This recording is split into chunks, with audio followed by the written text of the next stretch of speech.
বাড়ি থেকে দীর্ঘ ১৪ কিলোমিটার যাত্রার পর বাবার চুরি হয়ে যাওয়া ফোনের সিম বন্ধ করতে যাওয়ার জন্য জিও স্টোরে গিয়েও যখন বউয়ের সিমের ভোডাফোন থেকে জিওতে পোর্ট করার কথা তাও মনে না থাকে, তখন ঘরের কাছে দোকানে এসে কালী পুজোর চাঁদা হিসেবে ১০০ টাকা দিতে হয়। পোর্টিং চক্র শেষ করি আমরা ৩ বন্ধু বেরিয়ে পড়ি আমাদের সান্ধ্যকালীন আড্ডার জায়গায়। আর ঠিক তখনই আমরা দেখতে পাই লম্বা জিভওয়ালা ব্যাঙরূপী মানুষকে।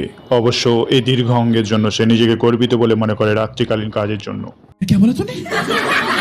গন্তব্যস্থলে পৌঁছেই চা খাওয়া শেষ করে ঠিক যখনই ভিডিও রেকর্ড করতে যাব তখনই আমার বন্ধু বলে ওঠে, এই ভাই ও কাজ করছে।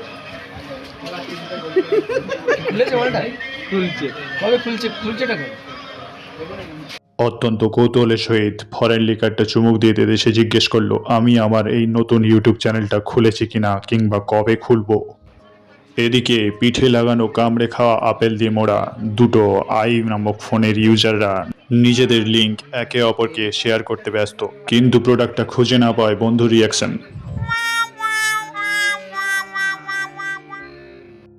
এরপর আমরা ক্রমশ জল, পাহাড় ও নদী অতিক্রম করে বেরিয়ে পড়ি ফুচকা খাওয়ার উদ্দেশ্যে।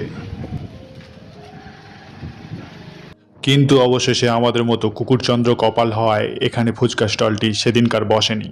ক্রমশ এগিয়ে যাই সামনের দিকে বিকল্প ফুচকা স্টলের দিকে, কিন্তু সৌভাগ্যবশত সেদিনও সেই ফুচকা স্টলটি ওখানে বসেনি।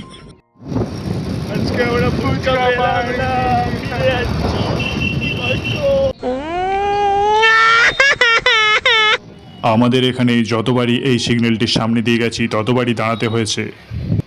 সামনে যেহেতু পুলিশ আছে তাই আমরা দুজন নেমে সামনের দিকে এগোতে থাকলাম হেঁটে হেঁটে।